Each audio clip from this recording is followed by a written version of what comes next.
जन्मदिन आता रहे जाता रहे, बचपन से जन्मदिन मना रहे हैं। अब इस बार हमारे बच्चों ने कहा कि 75 साल बड़े स्केल पे मनाएंगे, तो बड़ी पार्टी रखी है उन्होंने। बर्थडे में खर्चे होते हैं भाई, खूब खर्चा कराया आपका। हाँ, ओवरड्राफ्ट हो गया था। मज़ा आता है आपको? सब लोग खुश होते हैं तो अच्छा लगता है। और मैंने ये देखा है, सब तो खुश होते हैं लेकिन आप बहुत खुश होते हैं। आप लोगों को एक चुन चुन के बुलाते हैं, हर किसी को इनविटेशन जाना चाहिए, हर कोई आए। और मैंने देखा है ये कि इंडस्ट्री के लोग भी भले 5 मिनट के लिए आए लेकिन आते ज़रूर हैं। हाँ, ये गुरु की कृपा है, हम कहेंगे। इस गुरु ने कलकत्ते से बम्बई भेजा आशीर्वाद दे करके, उन्हीं की कृपा है जिस पर हम चल रहे हैं। फिर बच्चन साहब का भी हम लोग अप्रोच किए, हाँ, उसको भी थोड़ा, मैं और मैनेजर जा कर के कोशिश किए, तो मिला। अकाउंट खोलने के बाद धीरे धीरे काफ़ी प्रगति हुई और उनके तरफ से काफ़ी सपोर्ट मिला, बहुत सपोर्ट मिला। बाद में जैसे जैकी श्रॉफ भी मिल गए, राज बब्बर साहब मिल गए, जेपी दत्ता की वाइफ बिंदिया गोस्वामी, या धीरे धीरे बैंक में ऐसा हो गया कि माहौल आर्टिस्टों का हो गया एकदम। चाहे हमारे इप्टा के भरत कपूर हुआ करते थे या अवतार गिल हों, ये सब ने, राकेश बेदी, तो अकाउंट की भरमार हो गई वहाँ पर। इतना ज़्यादा हो गया कि मैनेजर साहब बोलने लगे कि इतना सर्विस हम लोग दे नहीं पाएंगे। नमस्कार सर, नमस्कार। और आपको सबसे पहले तो जन्मदिन की बहुत बहुत शुभकामनाएं। धन्यवाद धन्यवाद। जन्मदिन आता रहे जाता रहे, बचपन से जन्मदिन मना रहे हैं। अब इस बार हमारे बच्चों ने कहा कि 75 साल बड़े स्केल पे मनाएंगे, तो बड़ी पार्टी रखी है उन्होंने। मैंने ये देखा है, आपको जन्मदिन मनाने का ना बड़ा वो है, मतलब आप बड़ा खुश होकर मनाते हैं। सब नहीं, दोस्तों को ऐसी बुलाते बात नहीं है। ये एक पत्रकार ने ही शुरू करवाया था ज़बरदस्ती हैं। हाँ, कि तुमने इतना अचीवमेंट किया है। अचानक 40 साल या 45 साल का था, मुझे याद नहीं है।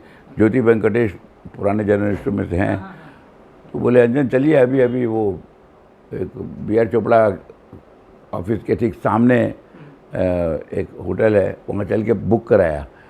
बोले छोड़ा पार्टी दो, सबको देना चाहिए तुमको, हाँ। सामने लाइमलाइट में आओ। तो इस तरह से ज्योति ने शुरू किया। चैतन्य पाडुकोने उनके साथ रहते थे, और उस समय जगदीश औरंगाबादकर, इंद्रजीत औरंगाबादकर, और जो पुराने जर्नलिस्ट थे आपके नवभारत टाइम्स के, वो चले गए वहाँ आजकल एमपी में, गांव चले गए शायद, वो जो सीनियर लंबे से, हैं, सुमंत मिश्रा जी। सुमन सुमन सुमन मिश्रा, ये सब लोग मिल कर के एंजॉय करते थे। और हम हर बार जर्नलिस्टों को, और फिर इसमें राज संतोषी आ गए थे, हर बार केक काट देते थे। हाँ, हाँ। तो एक ऐसे ही एलोबोरेट होने लग गया। बर्थडे में खर्चे होते हैं भाई, खूब खर्चा कराया आपका। हाँ, ओवरड्राफ्ट हो गया था। मज़ा आता है आपको? सब लोग खुश होते हैं तो अच्छा लगता है। और मैंने ये देखा है, सब तो खुश होते हैं लेकिन आप बहुत खुश होते हैं। आप लोगों को एक चुन चुन के बुलाते हैं, हर किसी को इनविटेशन जाना चाहिए, हर कोई आए। और मैंने देखा है ये कि इंडस्ट्री के लोग भी भले 5 मिनट के लिए आए लेकिन आते ज़रूर हैं। हाँ, ये गुरु की कृपा है, हम कहेंगे। इस गुरु ने कलकत्ते से बम्बई भेजा आशीर्वाद दे करके, उन्हीं की कृपा है जिस पर हम चल रहे हैं। कलकत्ता से आप ओरिजिन हैं? ओरिजिनली कलकत्ता के नहीं, यूपी के हैं, गाजीपुर डिस्ट्रिक्ट, गहमर गाँव है हमारा। लेकिन बॉर्न एंड ब्रॉट अप हमारा जो है कलकत्ते में, जन्म हुआ, वहीं लिखाई पढ़ाई हुई, एजुकेशन हुआ, नौकरी लगी, वहीं एक्टिंग शुरू किया। कलकत्ते के एटमॉस्फेयर में, जो कलकत्ता का माहौल ही लिटरेचर से भरा है, और वहीं से इन्फ्लुएंस्ड हुआ सब चीज़ों से। सारी चीज़ें वहीं पैदा हुई हमारी। मैं पैदा हुआ, साथ में ये सब चीज़ें अपने आप तैयार हो गई हमारे साथ, जो मुझे इंस्पायर करते हुए यहाँ बम्बई तक ले आई। क्या पढ़ाई की थी आपने? क्या पढ़ाई की थी? बीकॉम किया, क्योंकि पहले बीएससी बर्बाद किया। बलराज साहनी को देखने के बाद स्टूडियोज़ के चक्कर लगने लगे, और थिएटर के चक्कर लगाने के चक्कर में काफ़ी हमारे उत्तर प्रदेश और एमपी में पहले ये सब नाटक वाटक जो है, तो बहुत अच्छी चीज़ नहीं मानते थे लोग। और मेरे पिताजी इसके पक्ष में नहीं थे कि मैं नाटक करता रहूं, और वो चाहते थे कि इंजीनियर बनाना, हम नहीं बन पाए। फिर बीएससी लगाया, बीएससी भी बर्बाद हो गया। कितने साल? हाँ, कितने साल बर्बाद किया आपने? करीब 1.5 साल बीएससी का बर्बाद हुआ। उसके बाद और इंजीनियर बनने के लिए कंपटीशन में बैठा था। एक बी आईआईटी जैसे है वैसे उस तरह का बी शिवपुर हावड़ा है, वहाँ पे बैठाया गया था, लेकिन बहुत स्कोर नहीं कर पाया, इसलिए हमारे सिलेक्शन नहीं हुई। और हमको बहुत ज़्यादा उसमें इच्छा भी नहीं थी कि हमारा साहित्य में मन था पहले से ही, बचपन से ऐसा लिखने की आदत सी हो गई थी, अगड़म बगड़म लिखते हैं। तो वो बीएससी करते करते थिएटर की तरफ रुझान बलराज साहनी जी की वजह से हो गया। उनकी जीवनी पढ़ के उनके बारे में जानकारी करते करते इप्टा के बारे में जानकारी हुई और थिएटर और उनके सोशल एक्टिविटीज़ के बारे में जानकारी हुई कि सिर्फ एक्टर नहीं थे, बहुत सारा काम करते थे सोसाइटी के लिए, मजदूरों के लिए, किसानों के लिए करते थे। गुजरात में जाके करते थे, जेल भी जाते थे और करते जाते थे, निकलते थे, फिर शूटिंग करते थे, एक्टिंग करते थे, फिर वो सोशल वर्कर करते। तो इसका असर तो पड़ा ही था मेरे ऊपर में। और वो करते करते फिर पिताजी के प्रेशराइज से ही कहा कि कुछ पढ़ लो भाई, ग्रेजुएशन करना होगा। तो बीकॉम कर लिया, फिर बीकॉम 3 साल किया। बीकॉम करने के बाद एलएलबी के लिए कहा उन्होंने, तो एलएलबी भी कर लिया 3 साल। लॉयर हैं आप? हाँ, क्या बात है। तो एलएलबी करते करते बैंक में नौकरी भी लग गई थी। जो पिताजी चाहते थे कि ग्रेजुएट हो जाए, कम से कम नौकरी कर ले, नहीं तो ये क्या करेगा मालूम नहीं, इस तरह का था। तो पिताजी क्या करते थे? बैंक में, इलाहाबाद बैंक में बहुत बड़े ऑफिसर थे। तो फिर बैंक में नौकरी लगवा दी। और कब आपने नौकरी छोड़ी, कैसे? 4 अक्टूबर 68 को चली। वहाँ से फिर वो 78 में बम्बई आने का ऐसा माहौल बन गया मेरी बहन के जाने के बाद। पिताजी ने कहा जाना चाहते हो तो 3 महीना रह के देखो। मैं 3 महीने में कुछ होता नहीं, रहने का बंदोबस्त कर दिया था पिताजी ने परसों में, लेकिन 3 महीना पूरा होते ही जिसका घर था उसने कहा घर खाली कर दीजिए 3 महीने के लिए बाबूजी, आपके पिताजी ने कहा था। और वहीं से मेरी स्ट्रगल शुरू होती है 78 में ही। और 78 की स्ट्रगल से ही फिर वो सिलसिला शुरू होता है कि कैसे यहाँ सर्वाइव करें। 6 महीने तक हमारी सर्विस आई नहीं थी, ट्रांसफ़र होके नहीं आए थे, ट्रांसफ़र दे नहीं रहे थे लोग, क्योंकि एक स्टेट से दूसरे स्टेट में जाना मुश्किल था। पर यहाँ के यूनियन के जो मेंबर्स थे हमारे, BR माली वगैरह, उन्होंने बाद में सपोर्ट किया। इसमें ऋषिकेश मुखर्जी की शूटिंग का बड़ा हाथ है। वो शूटिंग दिखा दिया हमने रूपतारा स्टूडियो में दादर में, और देख के बोला ठीक है देखते हैं हम लोग, एक्सेप्ट करें, लेकिन तुमको लिख के देना होगा कि you won't take any promotion. मैंने कहा लिख के देता हूँ मैं, कि सर्विस के बिना तो हालत ख़राब हो गई थी। खाना पीना, रहने का भाड़ा बहुत महंगा शहर था, कलकत्ते से तो कई गुना ज़्यादा। तो और सर्विस भी नहीं है हमारे पास, सिवाय ऑल इंडिया रेडियो के कुछ पेमेंट्स आते थे जो हम यहाँ ट्रांसफ़र करवा लिए थे कलकत्ते से यहाँ। तो किसी तरह चल जाता था। फिर कोई फ्रेंड ने 200-300 रुपये भेजना शुरू किया मुझे कलकत्ते से। तो करीब 4-5 महीना उसने भेजा मुझे। और दोस्त का नाम क्या है जिसने पैसे भेजे? दोस्त बैंक में ही काम करता था, नारायण। और आपकी जब बैंक में सैलरी कितनी थी उस समय? देखिए हम लोग जब भर्ती हुए थे 1968 में, उस समय 350 रुपये बेसिक पे था।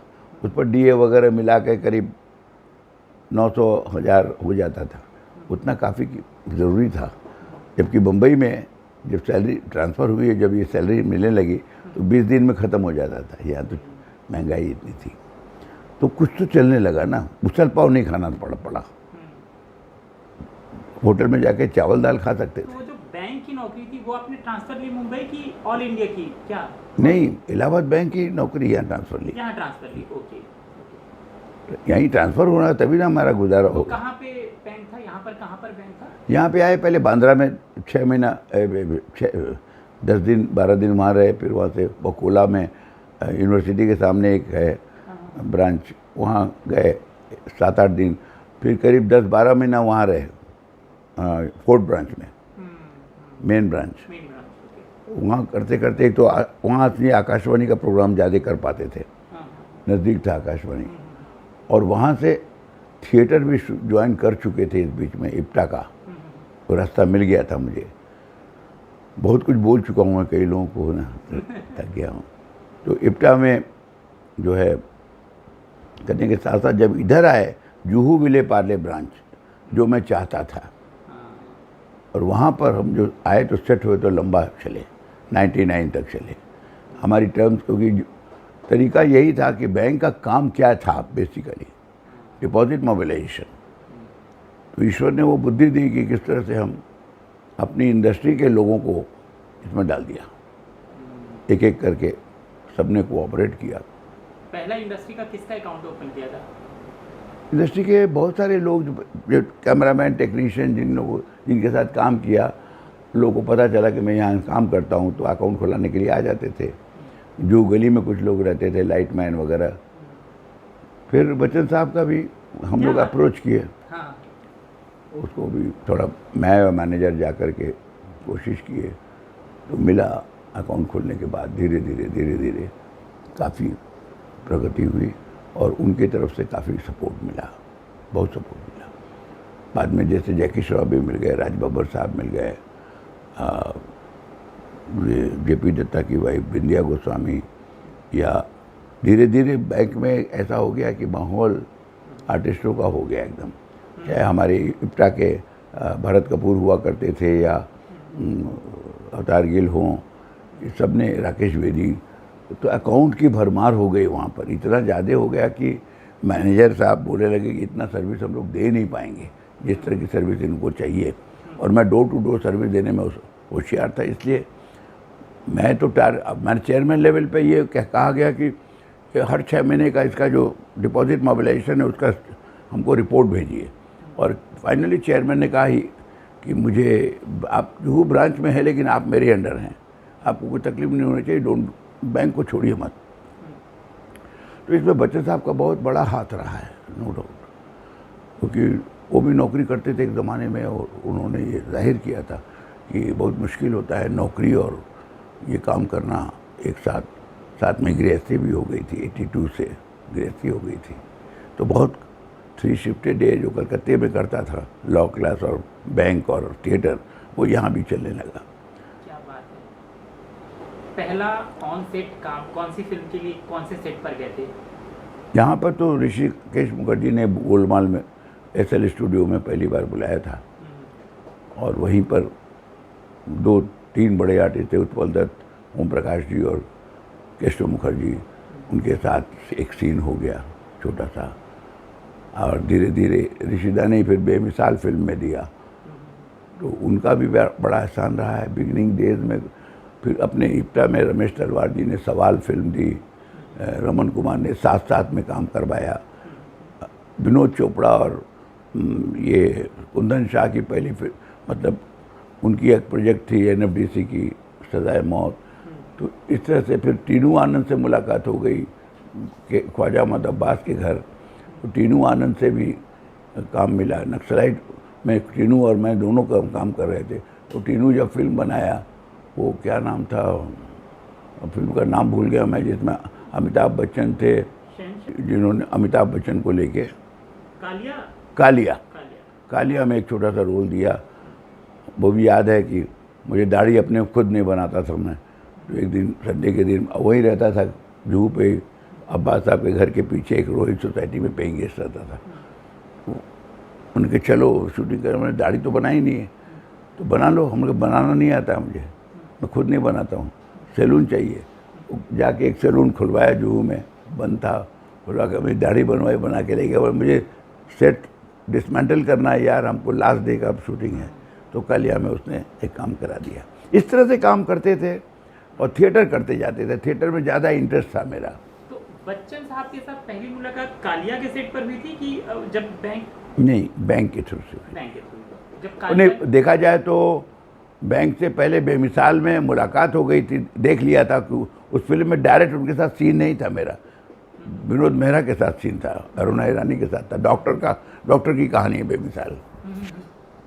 तो वहाँ उसकी जुबली हो गई थी, जैसे गोलमाल की पहली फिल्म मेरी जुबली हो गई इत्तेफाक से, वैसे बेमिसाल की भी जुबली हुई। तो ऋषिदा के घर में बुलाया था वो ट्रॉफी लेने के लिए, एक ट्रॉफी दिया था ऋषिदा ने, तो उसमें भी बच्चन साहब। लेकिन बच्चन साहब से घनिष्ठता ज़्यादा हुई बैंक के थ्रू से, इलाहाबाद बैंक के थ्रू।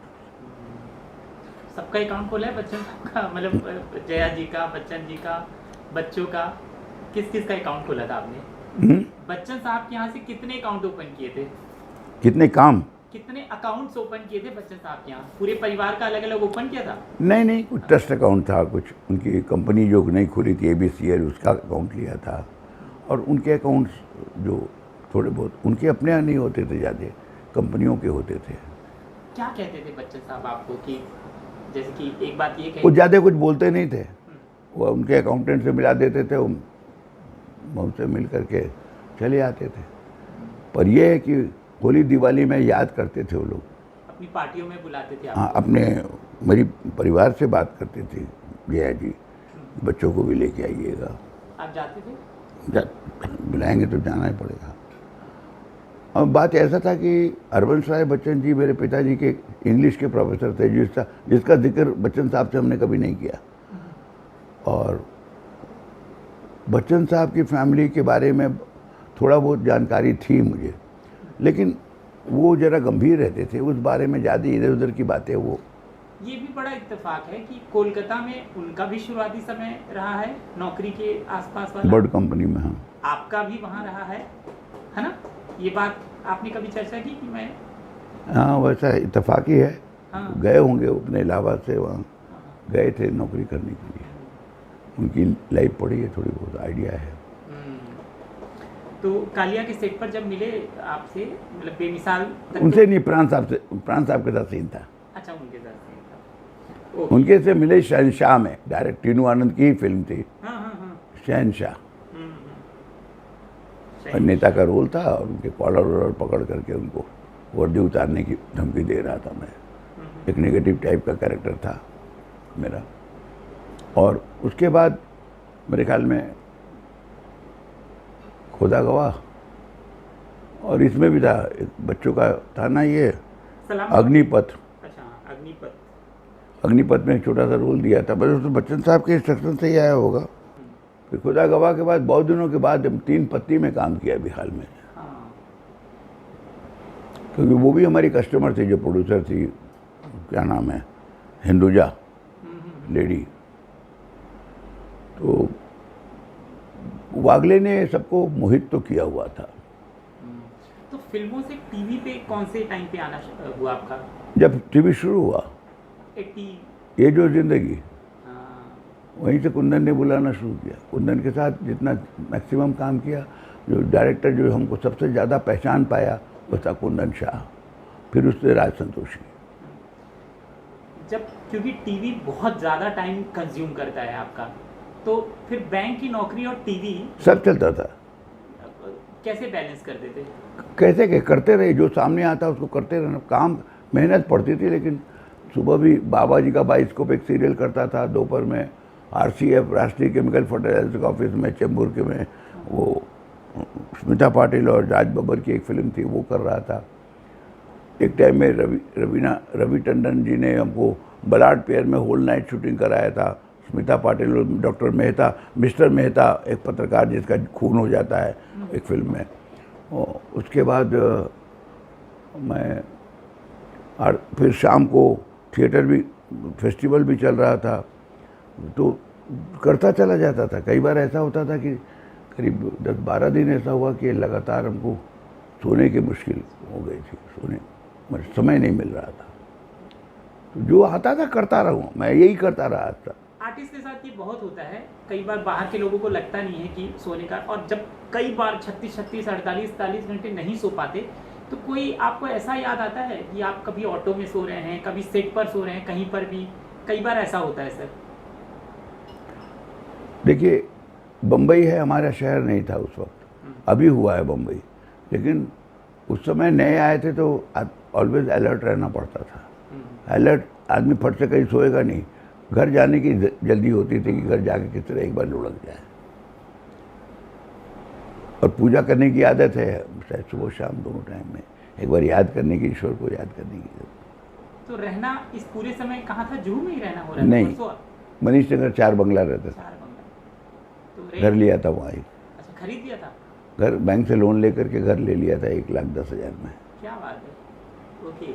बाद में पेइंग गेस्ट रहते थे, शादी के बाद हमने घर लिया। मेरा जो कुछ हुआ आफ्टर मैरिज, अच्छा अच्छा। 82 में शादी हुई, और 83 में बच्चे पैदा हुए। हमारी वाइफ जब से आई हैं वही संभाल रही हैं, तब तो हम कर पा रहे हैं इतना, नहीं तो शायद मैं न कर पाता इतना। 3 शिफ्टेड या 4 शिफ्ट, इसका सारा क्रेडिट मधु श्रीवास्तव को जाता है। आज तक, अभी तक, ये रात सुबह 3 इंटरव्यू हुए, इसमें किस तरह से संभाला उन्होंने। वो मालूम है मेरी तबीयत अभी उसी नहीं है, एकदम फिट नहीं, और ये भी दिख रहा है उनको कि अभी वो क्रेज़ नहीं है मेरे पास। नहीं, वो तो मैंने देखा है, पार्टियाँ वार्टियाँ होती हैं तो बिल्कुल आपके साथ खड़े होके सबसे मिलना मिलाना, हम लोगों से बातचीत करना, आपके बच्चे और मधु जी का रहता है बड़ा योगदान। तो कैसे मुलाकात हुई थी आपकी मधु जी से? Arrange marriage. अच्छा, पापा ने करवाई? हाँ, कोलकाता से? कलकत्ते में जा कर के किया। फिल्म की शूटिंग, मुजफ्फर अली की फिल्म आई थी आगमन करने के लिए, लखनऊ जाना था। और उसके पहले मानिक चटर्जी की फिल्म थी, घर बनाने के बाद, घर बनाने से पहले या बाद में उन्होंने एक फिल्म बनाई थी, तो उस फिल्म में काम करने के लिए शांति निकेतन जाना था। तो ऐसा तय हुआ कि शांति निकेतन की शूटिंग करके मैं कलकत्ता जाऊंगा, वहाँ से पटना बारात जाएगी, बारात ले करके शादी वादी करके वाइफ को रख करके एक रिसेप्शन का बाबूजी ने रखा था, वो करके तुरंत फिर मानिक चटर्जी की शूटिंग अटेंड करना था, और फिर वहाँ से मुजफ्फर अली के लिए जाना था। मुजफ्फर अली के यहाँ जाने से पहले पिताजी ने कहा कि वाइफ को ले जाइए। हमने बम्बई में कहाँ लेके जाऊँ, अभी पेइंग गेस्ट रहना पड़ता है। तो पेइंग गेस्ट में एक विमान दर्शन में एक जगह थी, वहाँ घर लिया, फिर वहाँ रखा उनको। फिर मुजफ्फर की शूटिंग करने गया, तब तक घर बन के आते, फिर घर भी अरेंज हो गया और बैंक का लोन हो गया, तो हम तुरंत घर ले लिए। घर की पुताई उताई कर रहे थे, तभी रवि टंडन की फिल्म आई थी बेलार्ड पियर, मेरे होल नाइट 2 दिन शूटिंग करता रहा। उस बीच में सोसाइटी जो नया घर लिए थे मनीष नगर में, वहाँ के सेक्रेटरी का आया कि भाई पानी बह रहा है आपके यहाँ, क्योंकि मैं नहीं था, मिस्त्री नल खोल के चला गया। बिल्डिंग नंबर क्या था? बिल्डिंग नंबर कौन सी थी? 38। हाँ। तो यही सब था। सब करते करते शूटिंग आती थी, शूटिंग के डेट्स हमको अटेंड करने हैं और नौकरी करनी है। नौकरी के साथ साथ नौकरी में डेवलपमेंट, बैंक का डेवलपमेंट होता रहता था। देखिए, काम करने उस समय स्पिरिट जो थी, सब काम करना है, सब काम परफेक्शन के साथ करना है, ये मेन चीज़ था। अब परफेक्शन के साथ होगा तो सब काम सक्सेसफुल होता है। मैं जिस तरीके से सुन पा रहा हूँ, आप 18 घंटे 20 घंटे काम करते घंटा नहीं देखता था मैं, और सोने मेरे ख्याल से 2-3 घंटे सोते रहे होंगे। अब जितनी नींद आती है रात को सो ही जाता है आदमी। 12 बजे के बाद भी तो लेट भी, 1 भी हो जाए तो सोएगा ही आदमी। और सुबह के हिसाब से जितना टाइम हमको मिलता है तैयार होने का, उतना टाइम तो उसके पहले उठ जाना पड़ेगा कि इतना तैयार होने में टाइम जाएगा। इसके बाद हम किसी बैंक की ड्यूटी हो या शूटिंग की ड्यूटी हो, वैसे ही जाना पड़ेगा। इतने सालों से तो मैं वही कर रहा हूँ। तो जब शादी हो रही थी तो आपने पापा से बोला कि मैं अपनी पसंद की लड़की से करना चाहता हूँ या नहीं, क्या बातचीत हुई थी? ऐसा कुछ नहीं था। उन्होंने कहा शादी अरेंज किया है, माँ ने कहा, उनका ठीक है। एक लड़की देखा था, वो लड़की का फिर कैंसिल हो गया, फिर चला आया, फिर दोबारा कहा देखने के लिए। हम गए थे। हम उस समय MS सत्तू का प्रोडक्शन कंट्रोलर भी था मैं। कहाँ से गुजर गया, एक फिल्म बन रही थी कलकत्ते में, तो उस समय गया था। तो उसी समय जाके बोले इसी समय आ रहे हो कलकत्ता तो देख लो। तो हमने देखना क्या, आप लोगों ने देख लिया और उसको मिला लिया, सब ठीक है। बेसिकली गुरुजी को देखना था, फोटो हो गया, तय कर दिया उन्होंने। उसी हिसाब से हमने कहा कि बैंक यहाँ जाना है हमको शादी करने के। आपको बातचीत करने का मौका मिला था शादी से पहले? नहीं। जैसे अरेंज मैरिज होता है हम लोग के यहाँ, वैसे उसके बाद she is the best companion for me today. इतनी बड़े लाइन में संभालना बहुत मामूली बात नहीं। इनको समझ में आ गया लाइन क्या, इतने सालों से देख रही हूँ, क्या चाहिए मुझे, क्या खाना करना चाहिए। हेल्थ में डॉक्टर के पास भी यही जाती है साथ में हमारे, इनको सब मालूम है हमारे प्रॉस एंड कॉन्स, सब एवरीथिंग शी नोज। सबसे ज़्यादा जो इस समय चर्चा है पिछले कई सालों से, और वागले एक बहुत बड़ा और पुराना शो है आपका। जब वागले की बात होती है तो पिछले वाले शो से क्या कुछ याद आता है कि उस कैरेक्टर को ऐसे बनाया, शो को इतना सुंदर बनाया कि आज भी क्या शेयर करना चाहेंगे उससे जुड़ा? कुछ नहीं, इसका क्रेडिट जो बनाया है वो RK लक्ष्मण ने बनाया है। हमने नहीं बनाया और ना ही किसी और ने। आर के लक्ष्मण की क्रेडिट है इस तरह से उसको सजोया है जिसका अंदाज़ा कुंदन शाह जी को भी नहीं था कि ये इस तरह से चल सकता है। टेलीविज़न का जो स्टाइल था या ये मीडिया या सिनेमा थोड़ा लाउड हो, लार्जर देन लाइफ का ये आइडिया था। लाइफ जैसा एकदम हूबहू मिले आदमी को देखे कि मैं हूँ लगता है। इसका आभास आर के लक्ष्मण के सीरियल से ही लोगों को हुआ, चाहे वो फिल्म हो चाहे टेलीविज़न हो। वो रियलिस्टिक थिंग्स जो है उसको बनवाना कैसे बनेगा, एक्टर कितना काम करेगा, कितना मीटर पे काम करेगा, ये सब आर के लक्ष्मण की ब्रेन की बात है। When he has conceived a masterpiece चीज़, कुंदन शाह जी ने खुद कहा कि मैंने भी इनसे कुछ सीखा है। कुंदन को भी सेलेक्ट किया था जाने भी दो यारो देखने के बाद, कोई कमर्शियल सिनेमा के लिए नहीं किया था उन्होंने, और न कोई कमर्शियल वेल नोन बड़ा आदमी चाहिए उनको चाहिए जो मेरी बात को समझ सके। और वो जो बनाना चाहते थे इंटरनेशनल लेवल की चीज़ बनाना चाहते, बना के दिखा दिया उन्होंने।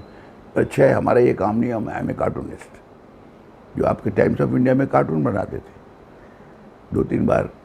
दो बार कम से कम उनके ऑफिस में गया था, क्योंकि मीरा नायर ने जब मिसिसिपी मसाला अंग्रेज़ी फिल्म करने के लिए हॉलीवुड बुलाया था तो उन्होंने ये भी कहा था कि हमको आर के लक्ष्मण और श्याम बेनेगल, गोविंद निरानी जैसे लोगों के सर्टिफिकेट चाहिए आपके बारे में, सो दैट यहाँ हॉलीवुड में लोग एक्सेप्ट नहीं करना चाह रहे हैं कि आप इंडियन एक्टर्स को यहाँ क्यों बुला रहे हैं। तो she had to face a problem. जब मिसिसिपी मसाला अमेरिका के ग्राउंड पे जाके प्रोडक्शन करी, ये सलाम बॉम्बे तो यहाँ बनाया था, लेकिन मिसिसिपी मसाला वहाँ के टीम के साथ, वहाँ के रूल्स के हिसाब से वहाँ का प्रोडक्शन हुआ। बिकॉज ऑस्कर में कहा कि इंडियन प्रोडक्शन है ये, अब इन्होंने प्रूव करना था ये it is Hollywood production Mississippi masala. और डेंजल वॉशिंगटन को लिया जो उस समय ऑलरेडी ऑस्कर ले चुका था ग्लोरी फिल्म में। तो उसके साथ मोहन अगाशे, मोहन गोखले, माई सेल्फ, शर्मिला टैगोर, इतने लोगों को यहाँ से कास्ट किया था उन्होंने। और मुझे जब कहा तो आर के लक्ष्मण से कहा तो उन्होंने कहा ऑफिस में आओ। तो ऑफिस में गए तो अलग अलग बातें करने लगे, कुछ अजीब तरह से यूनिवर्स के बारे में बात करने लगे। और फिर उन्होंने कहा, वहाँ एक बहुत बड़ा जर्नलिस्ट था, क्रिटिक, अहमद क्या नाम था उसका, उतर गया दिमाग से। वो आए थे घर पे हमारे मिसिसिपी मसाला पूरा करने के बाद घर पे इंटरव्यू लेने आए थे। उस समय मैं इप्टा के शो के लिए परेशान था। तो जो भी है, तो वहाँ आर के लक्ष्मण का सर्टिफिकेट की ज़रूरत पड़ गई। और वहाँ पे इंटरनेशनल लेवल पे श्याम बेनेगल, आर के लक्ष्मण और गोविंद निहलानी, जिनकी फिल्में इंटरनेशनली एक्लेम्ड थी, ऐसे लोगों की सर्टिफिकेट चाहिए उनको प्रूव करने के लिए कि why I want these actors. और करवाया उन्होंने में से 3 हफ्ते। हाँ नहीं, तो डायरेक्टरों ने, अजीज़ मिर्ज़ा और कुंदन शाह, इन लोगों ने उनको साइन किया ना, कभी हाँ कभी ना, पहली फिल्म थी उसकी, तो उसमें काम किया ना उसने, काम किया। राजू बन गया जेंटलमैन, दोनों में अच्छा काम किया। उसके साथ काम करने का ये है कि नया लड़का एंथुसियास्टिक है और मेहनत कर रहा है। उसके अलावा एक और फिल्म की, जॉइंट पब्लिसिटी कमेटी बैंकिंग के लिए, इसमें उनको ट्रांसफ़र कर देते हैं। उसको काफ़ी उससे हमारे साथ काम कराया पहले। उसको बैंक मैनेजर है, गांव में ट्रांसफ़र कर देते हैं। उस दिन आएंगे तो शायद उसकी झांकी आपको देखने को मिल जाएगी। अच्छा, आप लोगों ने एवी बनाया है? बच्चों ने बनाया है सब, कि जोड़ रहे हैं सब लोग, अभी भी शायद काम चल रहा है। इतनी फिल्में हैं कि वो नहीं, पॉसिबल नहीं है। और पार्टी है तो लोग उतना फिल्म देखने के लिए थोड़े बैठेंगे, बोर भी हो सकते हैं, कह नहीं सकते। पहले तो हमारी बेटी ने कहा 5-6 मिनट से ज़्यादा नहीं होना चाहिए, लेकिन 5-6 मिनट में कुछ आएगा ही नहीं मेरा। आपको नंबर्स याद है अपनी फिल्मों के?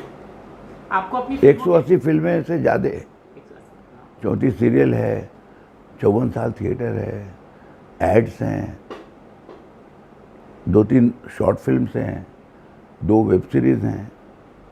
जो भी विधा आई है उसमें सबने हमको याद किया, ये सबसे बड़ी बात है, गुरु की कृपा है।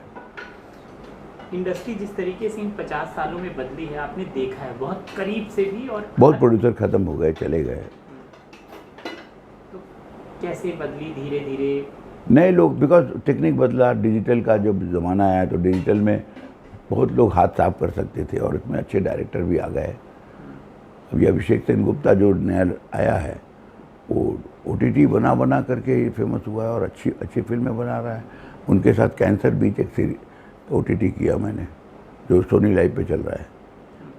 और दिवांशु का तो जवाब नहीं, BBC के लिए जो किया है आउट ऑफ लव मास्टरपीस, वो नूर आउटडोर लोकेशन करके।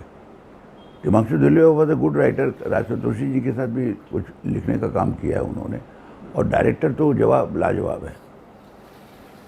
उनको भी इनवाइट किया है, आए सबको। इस संतोषी जी के साथ ना आपकी दोस्ती ना बहुत बहुत गाढ़ी है। और गाड़ी हो गई थी कहाँ क्योंकि से शुरू हुई? जब हमको वागले का पहले वाला अवार्ड मिला था दिल्ली में, तो उस समय संतोषी जी भी घायल का अवार्ड लेने गए थे। अच्छा। एक मुलाकात ऐसे देखा देखी हुआ।